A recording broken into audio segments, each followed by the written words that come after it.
ओम साईं राम। तमामु सुहिणी सुबुह। हिकु दफ़ो हिकु माण्हू पंहिंजे पुट खे पाढ़े पियो।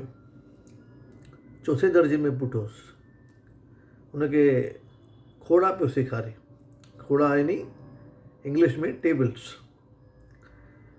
हुनखे 9 जी टेबल चईसि ॿुधाए। हुन माण्हूअ जो दोस्त बि पासे में वेठो त टेबल ॿुधाईंसि।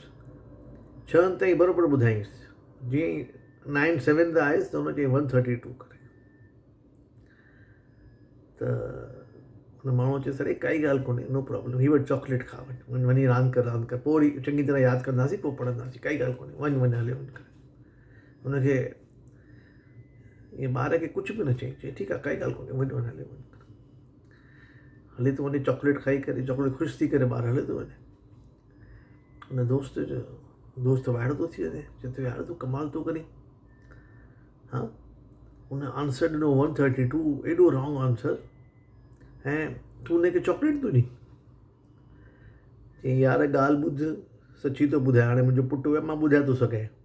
जॾहिं पीउ मूंखां इहा टेबल पुछी हुई न, जॾहिं मां नंढो हुउसि, मां हुनखे 264 चयो आंसर। इन वरी बि 132 चयो आहे। मूंखां त चङो सुठो आहे न, आस्ते आस्ते लाइन ते अची वेंदो, काई चिंता जी ॻाल्हि न आहे। हाणे हिन जोक खे थोरो पासे में था रखो। उहो माण्हू पंहिंजे दोस्त खे ॿुधाए थो, हुन टाइम ते मुंहिंजे पीउ मूंखे फस्ट टाइम चमाट हई, ऐं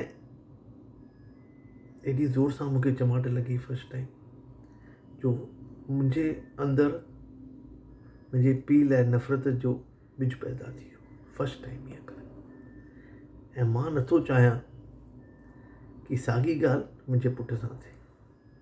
ग़लती कई अथई, सिखी वेंदो। इन मतिलबु थोरी आहे कि मां हुनखे गुस्सो कयां। ठीकु आहे, चओ ओम साईं राम।